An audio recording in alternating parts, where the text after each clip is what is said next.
परमात्मने नमः। श्रीभगवानुवाच परं भूयः प्रवक्ष्यामि ज्ञानिनां ज्ञानमुत्तमं यज्ज्ञात्वा मुनयः सर्वे परां सिद्धिमितो गताः। इदं ज्ञानमुपाश्रित्य मम साद्धर्ममागता सर्गे विनोपजायन्ति प्रलये न व्यथन्ति च। मम योनिर्महद्ब्रह्म तस्मिन् गर्भं ददाम्यहम्। सम्भवः सर्वभूतानां ततो भवति भारत। सर्वयोनिषु कौन्तेय मूर्तयः सम्भवन्ति याः तासां ब्रह्म महद्योनिरहं बीजप्रदः पिता। सत्त्वं रजस्तम इति गुणाः प्रकृतिसम्भवा निबध्नन्ति महाबाहो देहि देहिमव्ययम्। तत्र सत्त्वं निर्मलत्वात् प्रकाशकमनामयम् सुखसङ्गेन बध्नाति ज्ञानसङ्गेन चानघ। रजो रागात्मकं विद्धि तृणासङ्गसमुद्भवाम् तन्निबध्नाति कौन्तेय कर्मसङ्गेन देहिनाम्। तस्मात्त्वज्ञानजं विद्धि मोहनं सर्वदेहिनां। प्रमादालस्य निद्राभिस्तन्निबध्नाति भारत। सत्त्वं सुखे सञ्जयति रजः कर्मणि भारत। ज्ञानमावृत्य तु तमः प्रमादे सञ्जयत्युत। रजस्तमश्चाभिभूय सत्त्वं भवति भारत। रजः सत्त्वं तमश्चैव तमः सत्त्वं रजस्तथा। सर्वद्वारेषु देहेऽस्मिन् प्रकाश उपजायते। ज्ञानं तदा तदा विद्याद्विवृद्धं सत्त्वमित्युत। लोभः प्रवृत्तिरारम्भः कर्मणां समः स्पृहा। रजस्येतानि जायन्ते विवृद्धि भ्रतर्षभा। प्रकाशो प्रवृत्तिश्च प्रमादो मोह एव च। तमस्येतानि जायन्ते विवृद्धि कुरु नन्दनम्। यदा सत्त्वे प्रवृद्धि तु प्रलयं याति देहभृत्। तदोत्तमविदां लोकान् मलान् प्रतिपद्यते। रजसि प्रलयं गत्वा कर्मसङ्गिषु जायते। तथा प्रलीनस्तमसि मूढयोनिषु जायते। कर्मणः सुकृत्यस्याहुः सात्विकं निर्मलं फलम्। रजस्तु फलं दुःखम् अज्ञानं तमसः फलम्। सत्त्वात् सञ्जायते ज्ञानं रजसो लोभ एव च। प्रमादमोहो तमसो भवतो ज्ञानमेव च। ऊर्ध्वं गच्छन्ति सत्त्वस्था मध्ये तिष्ठन्ति राजसा। जघन्यगुणवृत्तिस्था अधो गच्छन्ति तामसा।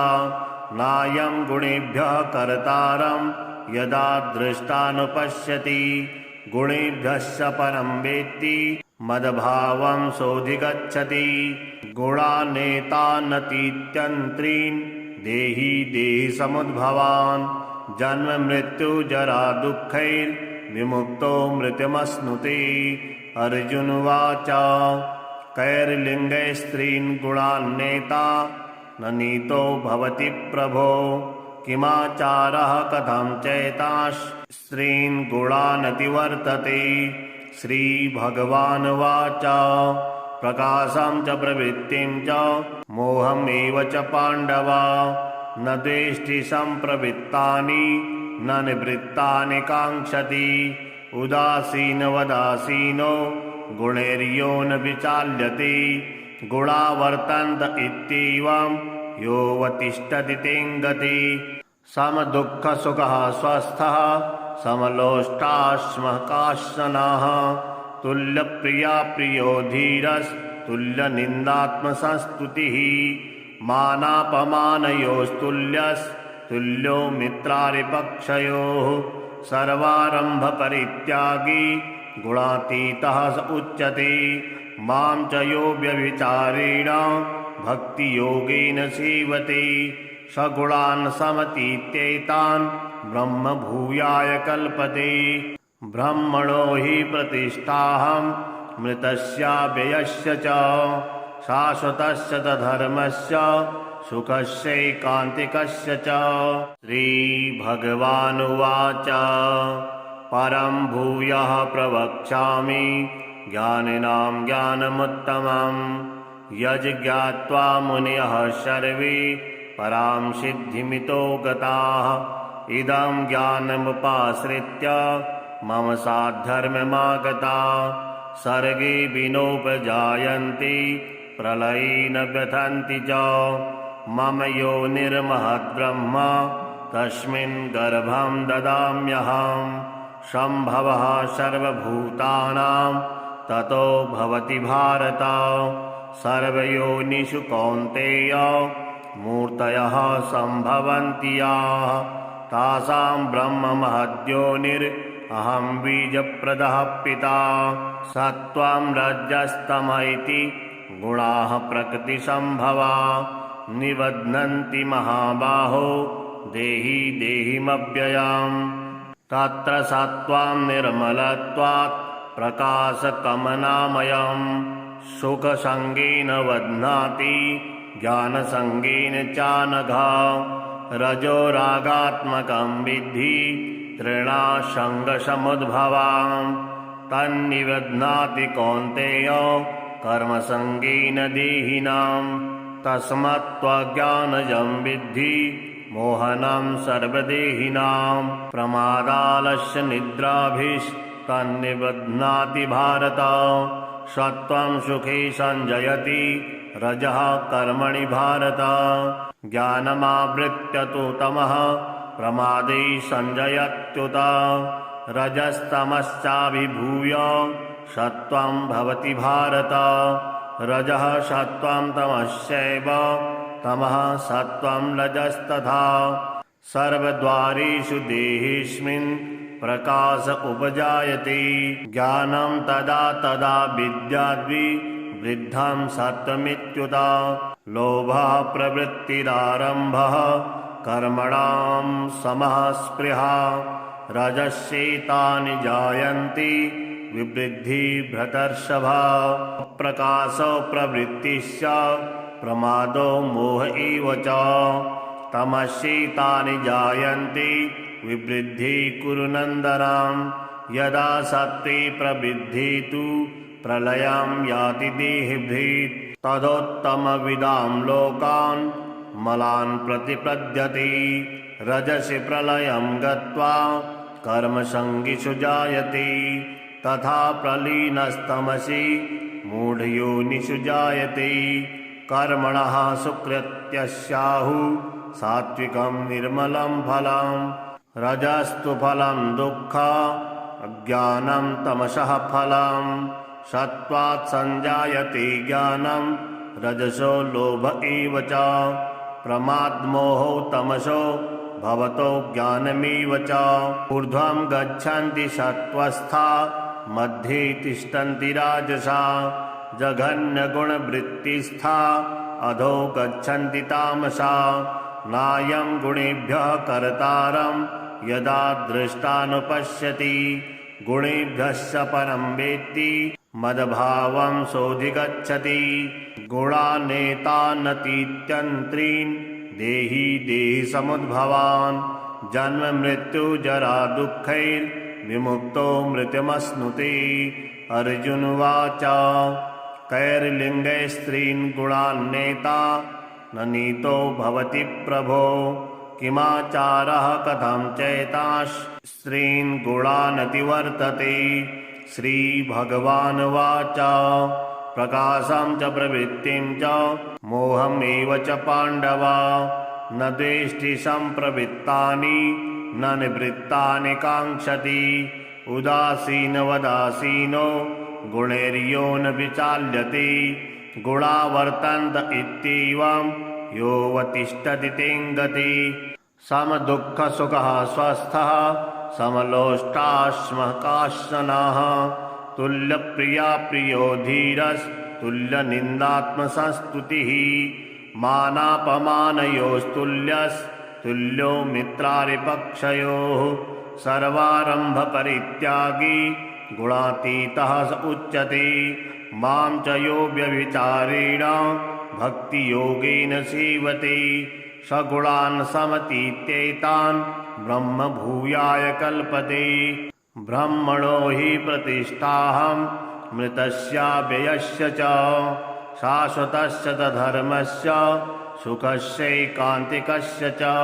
श्रीभगवानुवाच परं भूयः प्रवक्ष्यामि ज्ञानिनां ज्ञानमुत्तमं यज्ज्ञात्वा मुनयः सर्वे परां सिद्धिमितो गताः इदं ज्ञानमुपाश्रित्य मम साद्धर्ममागता सर्गे विनोपजायन्ति प्रलये न व्यथन्ति च मम योनिर्महद्ब्रह्म तस्मिन् गर्भं ददाम्यहं सम्भवः सर्वभूतानां ततो भवति भारत सर्वयोनिषु कौन्तेय मूर्तयः सम्भवन्ति याः तासां ब्रह्म महद्योनिरहं बीजप्रदः पिता सत्त्वं रजस्तम इति गुणाः प्रकृतिसम्भवा निबध्नन्ति महाबाहो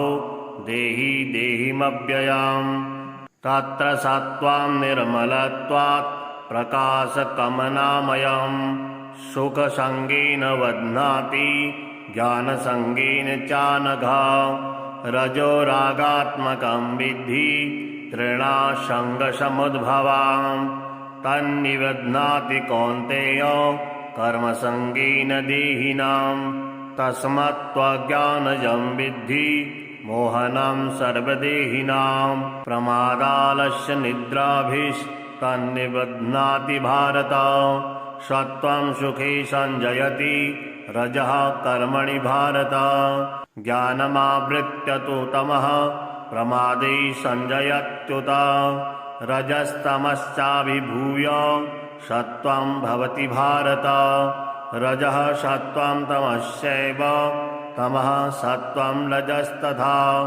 सर्वद्वारेषु देहेऽस्मिन् प्रकाश उपजायते ज्ञानं तदा तदा विद्याद्विवृद्धं सत्त्वमित्युत लोभः प्रवृत्तिरारम्भः कर्मणां समः स्पृहा रजस्येतानि जायन्ति विवृद्धि भ्रतर्षभा प्रकाशो प्रवृत्तिश्च प्रमादो मोह एव च तमस्येतानि जायन्ति विवृद्धि कुरु नन्दनम् यदा सत्त्वे प्रवृद्धि तु प्रलयं याति देहभृत् तदोत्तमविदां लोकान् मलान् प्रतिपद्यते रजसि प्रलयं गत्वा कर्मसङ्गिषु जायते तथा प्रलीनस्तमसि मूढयोनिषु जायते कर्मणः सुकृत्यस्याहुः सात्विकं निर्मलं फलं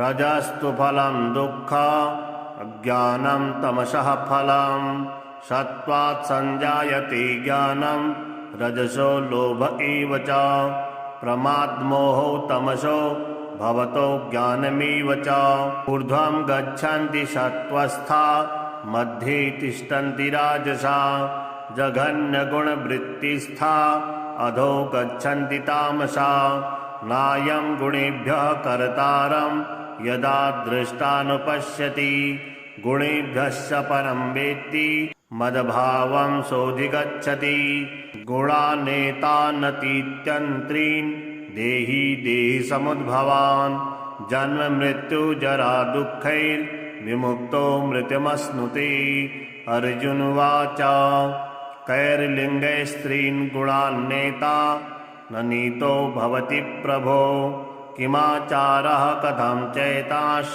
स्त्रीन् गुणानतिवर्तते श्रीभगवानुवाच प्रकाशं च प्रवृत्तिं च मोहमेव च पाण्डव न द्वेष्टि सम्प्रवृत्तानि न निवृत्तानि काङ्क्षति उदासीनवदासीनो गुणैर्यो न विचाल्यते गुणा वर्तन्त इत्येवं योऽवतिष्ठति तेङ्गति समदुःखसुखः स्वस्थः समलोष्टाश्मः काश्चनः तुल्यप्रिया प्रियो धीरस्तुल्यनिन्दात्मसंस्तुतिः मानापमानयोस्तुल्यस्तुल्यो मित्रारिपक्षयोः सर्वारम्भपरित्यागी गुणातीतः स उच्यते मां च यो व्यभिचारेण भक्तियोगेन सेवते स गुणान् समतीत्येतान् ब्रह्म भूयाय कल्पते ब्रह्मणो हि प्रतिष्ठाहं मृतस्याव्ययस्य च शाश्वतस्य च धर्मस्य सुखस्यैकान्तिकस्य च श्रीभगवानुवाच परं भूयः प्रवक्ष्यामि ज्ञानिनां ज्ञानमुत्तमं यज्ज्ञात्वा मुनयः सर्वे परां सिद्धिमितो गताः इदं ज्ञानमुपाश्रित्य मम साद्धर्ममागता सर्गे विनोपजायन्ति प्रलये न व्यथन्ति च मम योनिर्महद्ब्रह्म तस्मिन् गर्भं ददाम्यहं सम्भवः सर्वभूतानां ततो भवति भारत सर्वयोनिषु कौन्तेय मूर्तयः सम्भवन्ति याः तासां ब्रह्ममहद्योनिरहं बीजप्रदः पिता सत्त्वं रजस्तम इति गुणाः प्रकृतिसम्भवा निबध्नन्ति महाबाहो देहि देहिमव्ययम् तत्र सत्त्वं निर्मलत्वात् प्रकाशकमनामयम् सुखसङ्गेन बध्नाति ज्ञानसङ्गेन चानघा रजो रागात्मकं विद्धि तृणासङ्गसमुद्भवाम् तन्निबध्नाति कौन्तेय कर्मसङ्गेन देहिनां तस्मात्त्वज्ञानजं विद्धि मोहनं सर्वदेहिनां प्रमादालस्य निद्राभिस्तन्निबध्नाति भारत सत्त्वं सुखे सञ्जयति रजः कर्मणि भारत ज्ञानमावृत्य तु तमः प्रमादे सञ्जयत्युत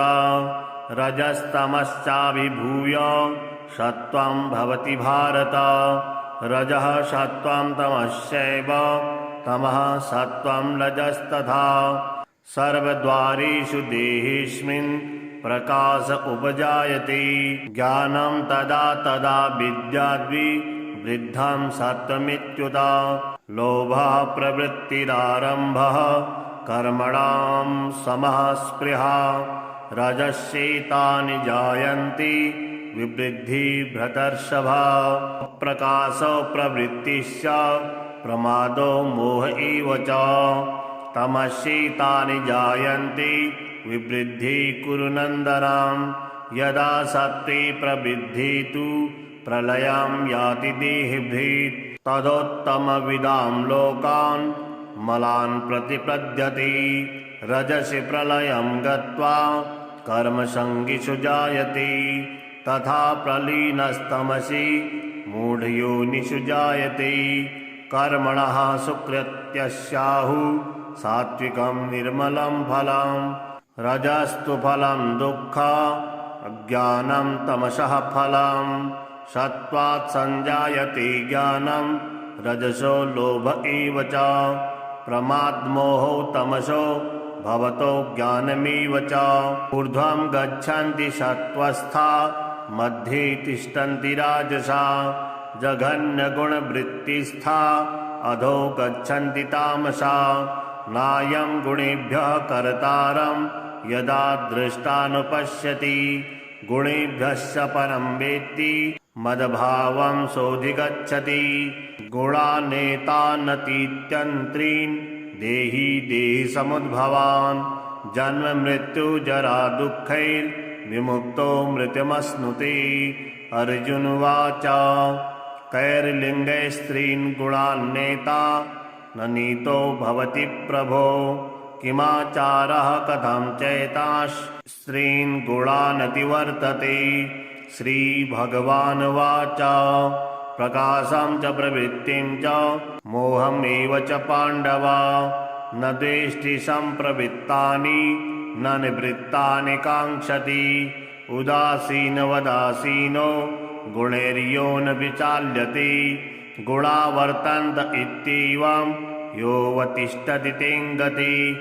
समदुःखसुखः स्वस्थः समलोष्टाश्मकाशनः तुल्यप्रिया प्रियो धीरस्तुल्यनिन्दात्मसंस्तुतिः मानापमानयोस्तुल्यस्तुल्यो मित्रारिपक्षयोः सर्वारम्भपरित्यागी गुणातीतः स उच्यते।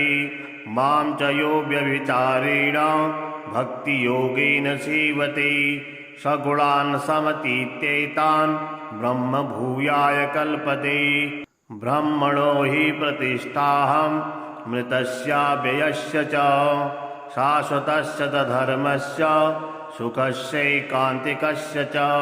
श्रीभगवानुवाच परं भूयः प्रवक्ष्यामि ज्ञानिनां ज्ञानमुत्तमं यज्ज्ञात्वा मुनयः सर्वे परां सिद्धिमितो गताः।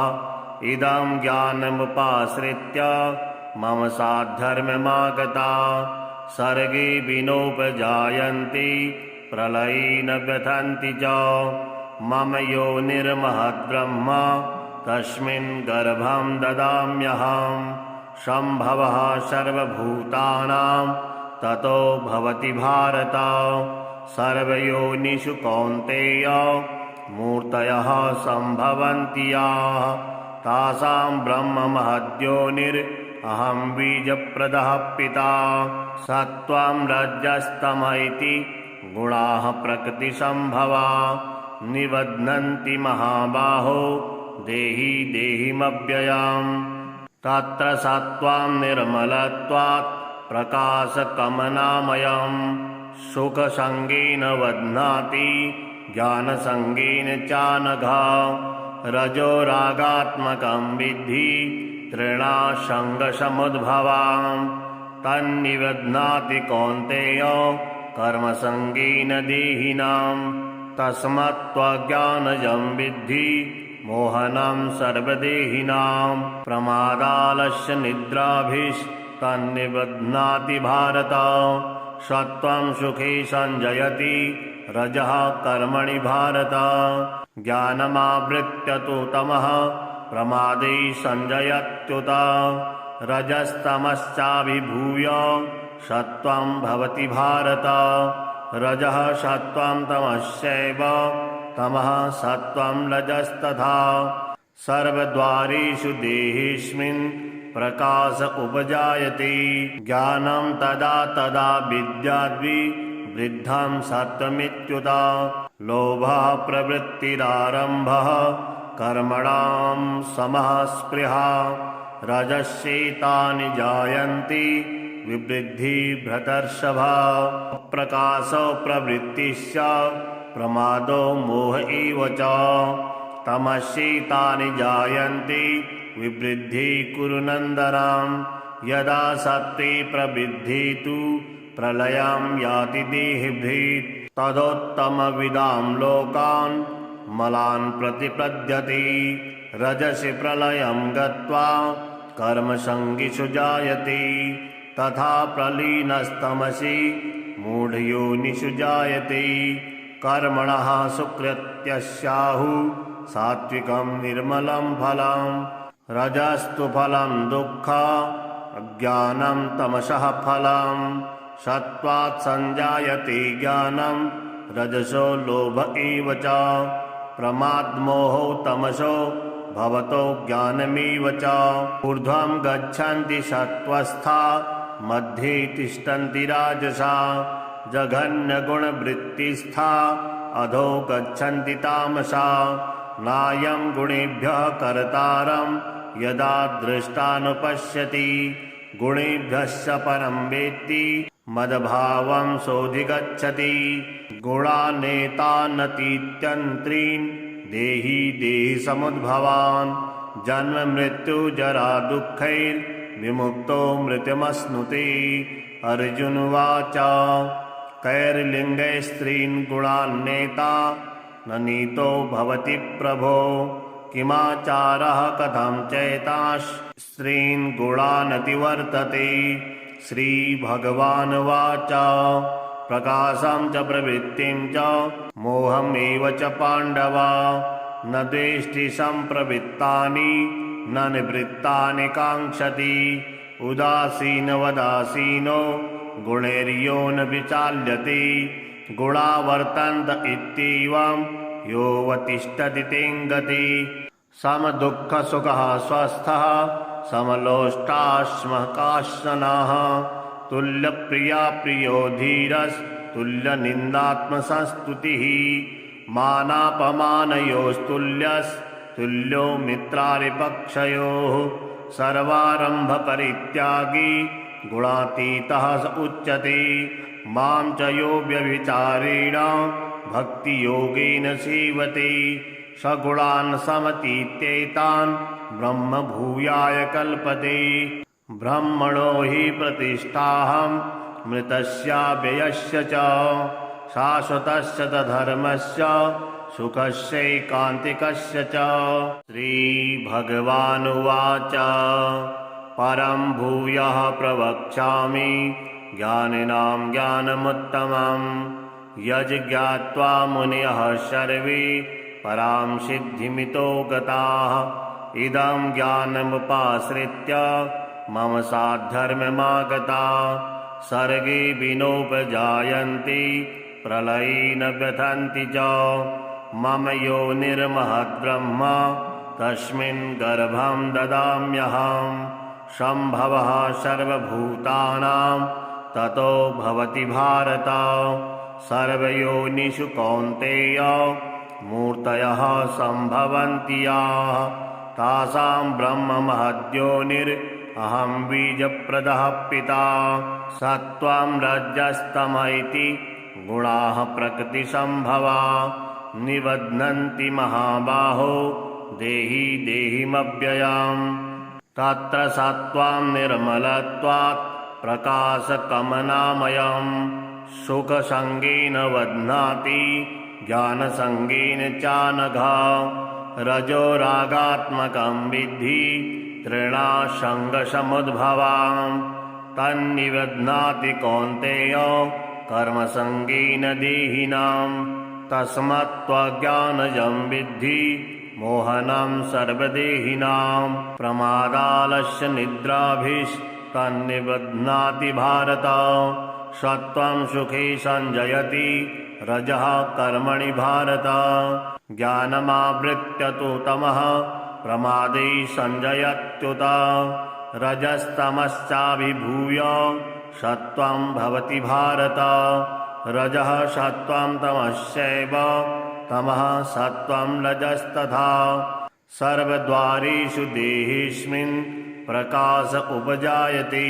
ज्ञानं तदा तदा विद्याद्विवृद्धं सत्त्वमित्युत लोभः प्रवृत्तिरारम्भः कर्मणां समः स्पृहा रजस्येतानि जायन्ति विवृद्धि भ्रतर्षभा प्रकाशो प्रवृत्तिश्च प्रमादो मोह एव च तमस्येतानि जायन्ति विवृद्धि कुरु नन्दनां यदा सत्त्वे प्रवृद्धि तु प्रलयं याति देहभृत् तदोत्तमविदां लोकान् मलान् प्रतिपद्यते रजसि प्रलयं गत्वा कर्मसङ्गिषु जायते तथा प्रलीनस्तमसि मूढयोनिषु जायते कर्मणः सुकृत्यस्याहुः सात्विकं निर्मलं फलं रजस्तु फलं दुःखम् अज्ञानं तमसः फलं सत्त्वात् संजायते ज्ञानं रजसो लोभ एव च प्रमादमोहो तमसो भवतो ज्ञानमेव च ऊर्ध्वं गच्छन्ति सत्त्वस्था मध्ये तिष्ठन्ति राजसा जघन्यगुणवृत्तिस्था अधो गच्छन्ति तामसा नायं गुणेभ्यः कर्तारं यदा दृष्टानुपश्यति गुणेभ्यश्च परं वेत्ति मद्भावं सोऽधिगच्छति गुणानेतानतीत्यन्त्रीन् देहि देहि समुद्भवान् जन्म मृत्यु जरा दुःखैर्विमुक्तो मृत्युमश्नुते। अर्जुनवाच कैर्लिङ्गै स्त्रीन् गुणान्नेता न नीतो भवति प्रभो किमाचारः कथं चैतांश् स्त्रीन् गुणानतिवर्तते। श्रीभगवानुवाच प्रकाशं च प्रवृत्तिं च मोहमेव च पाण्डव न द्वेष्टि सम्प्रवृत्तानि न निवृत्तानि काङ्क्षति उदासीनवदासीनो गुणैर्यो न विचाल्यते गुणा वर्तन्त इत्येवं योऽवतिष्ठति तेङ्गति समदुःखसुखः स्वस्थः समलोष्टाश्मकाशनः तुल्यप्रिया प्रियो धीरस्तुल्यनिन्दात्मसंस्तुतिः मानापमानयोस्तुल्यस्तुल्यो मित्रारिपक्षयोः सर्वारम्भपरित्यागी गुणातीतः स उच्यते मां च यो व्यभिचारेण भक्तियोगेन सेवते स गुणान् समतीत्येतान् ब्रह्म भूयाय कल्पते। ब्रह्मणो हि प्रतिष्ठाहं मृतस्याव्ययस्य च शाश्वतस्य च धर्मस्य सुखस्यैकान्तिकस्य च। श्रीभगवानुवाच परं भूयः प्रवक्ष्यामि ज्ञानिनां ज्ञानमुत्तमं यज्ज्ञात्वा मुनयः सर्वे परां सिद्धिमितो गताः इदं ज्ञानमुपाश्रित्य मम साद्धर्ममागता सर्गे विनोपजायन्ति प्रलये न व्यथन्ति च मम योनिर्महद्ब्रह्म तस्मिन् गर्भं ददाम्यहं सम्भवः सर्वभूतानां ततो भवति भारत सर्वयोनिषु कौन्तेय मूर्तयः सम्भवन्ति याः तासां ब्रह्म महद्योनिरहं बीजप्रदः पिता सत्त्वं रजस्तम इति गुणाः प्रकृतिसम्भवा निबध्नन्ति महाबाहो देहि देहिमव्ययम् तत्र सत्त्वं निर्मलत्वात् प्रकाशकमनामयम् सुखसङ्गेन बध्नाति ज्ञानसङ्गेन चानघ रजो रागात्मकं विद्धि तृणासङ्गसमुद्भवाम् तन्निबध्नाति कौन्तेय कर्मसङ्गेन देहिनाम् तस्मात्त्वज्ञानजं विद्धि मोहनं सर्वदेहिनां प्रमादालस्य निद्राभिस्तन्निबध्नाति भारत सत्त्वं सुखे सञ्जयति रजः कर्मणि भारत ज्ञानमावृत्य तु तमः प्रमादे सञ्जयत्युत रजस्तमश्चाभिभूय सत्त्वं भवति भारत रजः सत्त्वं तमश्चैव तमः सत्त्वं रजस्तथा सर्वद्वारेषु देहेऽस्मिन् प्रकाश उपजायते ज्ञानं तदा तदा विद्याद्विवृद्धं सत्त्वमित्युत लोभः प्रवृत्तिरारम्भः कर्मणां समः स्पृहा रजस्येतानि जायन्ति विवृद्धि भ्रतर्षभा प्रकाशो प्रवृत्तिश्च प्रमादो मोह एव च तमस्येतानि जायन्ति विवृद्धि कुरु नन्दनां यदा सत्त्वे प्रवृद्धि तु प्रलयं याति देहभृत् तदोत्तमविदां लोकान् मलान् प्रतिपद्यते रजसि प्रलयं गत्वा कर्मसङ्गिषु जायते तथा प्रलीनस्तमसि मूढयोनिषु जायते कर्मणः सुकृत्यस्याहुः सात्विकं निर्मलं फलं रजस्तु फलं दुःख अज्ञानं तमसः फलम् सत्त्वात् संजायते ज्ञानं रजसो लोभ एव च प्रमादमोहो तमसो भवतो ज्ञानमेव च ऊर्ध्वं गच्छन्ति सत्त्वस्था मध्ये तिष्ठन्ति राजसा जघन्यगुणवृत्तिस्था अधो गच्छन्ति तामसा नायं गुणेभ्यः कर्तारं यदा दृष्टानुपश्यति गुणेभ्यश्च परं वेत्ति मदभावं सोऽधिगच्छति गुणानेतानतीत्यन्त्रीन् देहि देहि समुद्भवान् जन्म मृत्यु जरा दुःखैर्विमुक्तो मृत्युमश्नुते अर्जुनवाच कैर्लिङ्गैः स्त्रीन् गुणान्नेता न नीतो भवति प्रभो किमाचारः कथं चैतांश् स्त्रीन् गुणानतिवर्तते श्रीभगवानुवाच प्रकाशं च प्रवृत्तिं च मोहमेव च पाण्डव न द्वेष्टि सम्प्रवृत्तानि न निवृत्तानि काङ्क्षति उदासीनवदासीनो गुणैर्यो न विचाल्यते गुणा वर्तन्त इत्येवं योऽवतिष्ठति तेङ्गति समदुःखसुखः स्वस्थः समलोष्टाश्मकाशनः तुल्यप्रिया प्रियो धीरस्तुल्यनिन्दात्मसंस्तुतिः मानापमानयोस्तुल्यस्तुल्यो मित्रारिपक्षयोः सर्वारम्भपरित्यागी गुणातीतः स उच्यते मां च यो व्यभिचारेण भक्तियोगेन सेवते स गुणान् समतीत्येतान् ब्रह्म भूयाय कल्पते ब्रह्मणो हि प्रतिष्ठाहं मृतस्याव्ययस्य च शाश्वतस्य च धर्मस्य सुखस्यैकान्तिकस्य च श्रीभगवानुवाच परं भूयः प्रवक्ष्यामि ज्ञानिनां ज्ञानमुत्तमं यज्ज्ञात्वा मुनयः सर्वे परां सिद्धिमितो गताः इदं ज्ञानमुपाश्रित्य मम साद्धर्ममागता सर्गे विनोपजायन्ति प्रलये न व्यथन्ति च मम योनिर्महद्ब्रह्म तस्मिन् गर्भं ददाम्यहं सम्भवः सर्वभूतानां ततो भवति भारत सर्वयोनिषु कौन्तेय मूर्तयः सम्भवन्ति याः तासां ब्रह्म महद्योनिरहं बीजप्रदः